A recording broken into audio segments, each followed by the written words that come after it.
Evangelho de Nosso Senhor Jesus Cristo segundo São João. Glória a vós, Senhor. 3 dias depois, celebravam-se umas bodas em Caná da Galileia, e encontrava-se lá a mãe de Jesus. Foi também convidado Jesus com seus discípulos para as bodas.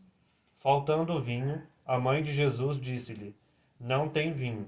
Jesus disse-lhe: Mulher, que nos importa a mim e a ti isso? Ainda não chegou a minha hora. Disse sua mãe aos que serviam: Fazei tudo o que ele vos disser. Ora, estavam ali 6 talhas de pedra, preparadas para a purificação judaica, que levavam cada uma 2 ou 3 metretas. Disse-lhes Jesus: Enchei as talhas de água. Encheram-nas até cima. Então disse-lhes Jesus: Tirai agora e levai ao arquitriclínio. Eles levaram. O arquitriclínio, logo que provou a água convertida em vinho, como não sabia de onde viera este vinho, ainda que o sabiam os serventes, porque tinham tirado a água, o arquitriclínio chamou o esposo e disse-lhe: Todo homem põe primeiro o bom vinho, e, quando já os convidados têm bebido bem, então lhes apresenta o inferior. Tu, ao contrário, tiveste o bom vinho guardado até agora. Este primeiro milagre fê-lo Jesus em Caná da Galileia, e manifestou sua glória, e seus discípulos creram nele. Depois disto, desceu para Cafarnaum, ele e sua mãe, seus irmãos e seus discípulos, mas não se demoraram lá muitos dias. Palavra da salvação. Glória a vós, Senhor. As palavras do Santo Evangelho serão perdoados os nossos pecados. Amém.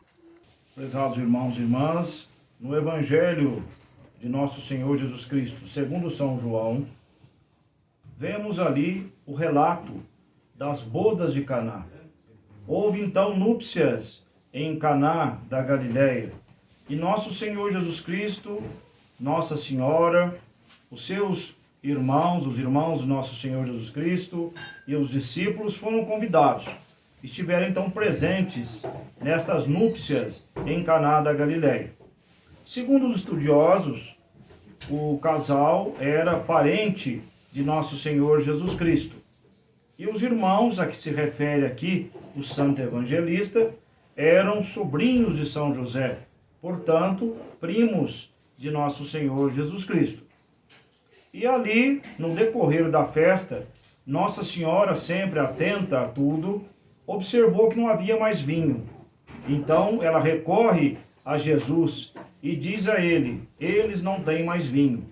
E Nosso Senhor, ele dá uma resposta que aos ouvidos nossos ocidentais do século XX, do século XXI, parece muitas vezes ser uma resposta muito estranha. No entanto, é preciso observar a maneira dos orientais se expressarem. E é justamente essa maneira que nós temos que entender. E Nosso Senhor então diz: mulher, mas o que temos que fazer, visto que não é chegada a minha hora? Primeiramente, o termo mulher, no hebraico, no grego, ele equivale aqui ao termo senhora, ou seja, é um elogio que Nosso Senhor fez a Nossa Senhora. Mas há uma questão ainda outra, que é o fato de, quando ele chama Nossa Senhora de mulher, ele está se referindo àquela terminologia lá do Gênesis, quando então Nosso Senhor, nosso Pai, diz que ele colocaria inimizade entre a mulher e o demônio. E esta mulher, ela então esmagaria a cabeça da serpente. Esta mulher é Nossa Senhora.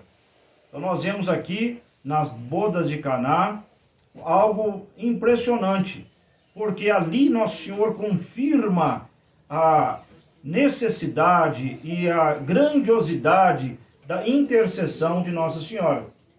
Porque Jesus, obviamente, ele observou o que estava ali ocorrendo, mas ele aguardou o pedido de Nossa Senhora. Porque logo depois que ele dá a resposta, Nossa Senhora então olha para o servente e diz: fazei tudo o que ele vos disser. Ou seja, Nossa Senhora não foi insistir com Jesus, não foi dizer a Jesus, meu filho, faça um milagre, vamos resolver esse problema. Não, ela simplesmente olha para o servente e diz, fazei tudo o que ele vos disser. E Nosso Senhor ali, então, confirmando a intercessão de Nossa Senhora, ele ordena que os serventes sirvam, encham as talhas ali de água e sirvam aos convivas. E quando eles servem, então ali está o vinho. Aquilo que era água foi transformado em vinho. As núpcias de Caná, nessa passagem do Evangelho, nos traz grandes ensinamentos. Primeiramente, Nosso Senhor quis realizar o seu primeiro milagre público, a pedido de Nossa Senhora, por intercessão de Nossa Senhora, justamente na festa de núpcias, numas bodas, num casamento.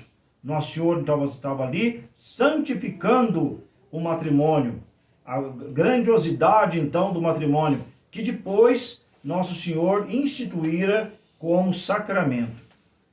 A intercessão de Nossa Senhora, como já dissemos, que é importante nós termos bem claro essa importância da intercessão de Nossa Senhora. Nós recorremos a ela e ela leva os nossos pedidos, os nossos agradecimentos a Nosso Senhor. E ela os leva de modo purificados, porque nós somos muito pecadores. Nós entregamos então nas mãos de Nossa Senhora e ela os leva de modo purificado para Nosso Senhor, tanto os nossos agradecimentos quanto os nossos pedidos. Também ali observamos nas núpcias de Caná como Nossa Senhora nos ensina a pedir sim, mas a pedir aquilo que só Deus pode realizar. Aquilo que Nossa Senhora pediu, só Ele poderia realizar, ou seja, transformar a água em vinho. Esse primeiro milagre público de Jesus, só Ele poderia fazer. Nosso Senhor, a escola de Nosso Senhor nos ensina que há coisas ordinárias e que nós precisamos fazer. Há situações, inclusive, pelas quais nós temos que passar.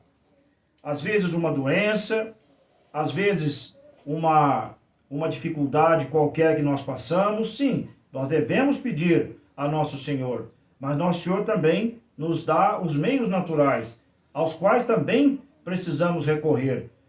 Muitas vezes com sofrimento, por exemplo, uma doença, temos que fazer um tratamento, temos que tomar algum remédio. Obviamente que não vamos deixar de rezar, não vamos deixar de pedir a Jesus pela intercessão de Nossa Mãe Maria Santíssima, mas também temos que nos submeter aos recursos naturais. Então Nossa Senhora aqui, ela que obviamente aprendeu na escola do seu Filho e seu Deus, ela nos ensina a pedir aquilo que só Deus pode fazer. Só Deus pode fazer. Nós recorremos então aos recursos naturais e pedimos para que tudo seja da melhor forma possível. Por exemplo, uma cirurgia que tem que ser feita, ela precisa ser feita. Alguém vai dizer, por exemplo, ora, mas você não tem fé? Basta pedir. Não há necessidade da cirurgia, não há necessidade de um remédio. Não. Nosso Senhor, Ele nos fala que é preciso também nos submeter a esses recursos naturais, os recursos da ciência, por exemplo. Então, é importante nós entendermos também este ensinamento aqui nas bodas de Caná. E Nosso Senhor, Ele transforma todos nós, que somos água, em vinho. Ou seja, nos faz melhores. Basta que nós nos coloquemos nas mãos dEle, busquemos segui-lo e imitá-lo. E Ele vai então fazendo com que cada um de nós possa ir crescendo na vida espiritual. Então recorramos sempre à intercessão de Nossa Senhora junto a Jesus. E aprendamos então que Jesus é o nosso mestre, Jesus é o nosso Senhor, Jesus é o nosso Deus. Ele é maravilhoso. É Ele ao qual nós devemos ter toda a confiança e para Ele entregar toda a nossa vida. Recorramos sempre à intercessão de nossa Mãe Maria Santíssima. Também nas bodas de Caná, lembrando aqui algumas questões históricas, nós observamos ali o Santo Evangelho, ele não deixa explícito ali quem era o casal ou quem eram os outros convivas que estavam ali nomeando os convivas. Mas, segundo os estudiosos, o noivo era São Judas Tadeu. E a noiva nós não temos o nome dela. O arquiticlínio era São Simão. Então, tanto São Judas Tadeu quanto São Simão eram, então, discípulos de Nosso Senhor, eram apóstolos de Nosso Senhor, tornaram-se apóstolos de Nosso Senhor. E nós podemos aí observar que este casamento, então, era um casamento ali de parentes de Nosso Senhor, de Nossa Senhora e de São José. Ou seja, era um casamento ali da família. Então, Nosso Senhor quis justamente estar ali presente para santificar o matrimônio. Peçamos então a Jesus a santificação de todos nós, a santificação de nossas famílias e a bênção para todos nós. Em nome do Pai, do Filho e do Espírito Santo. Amém.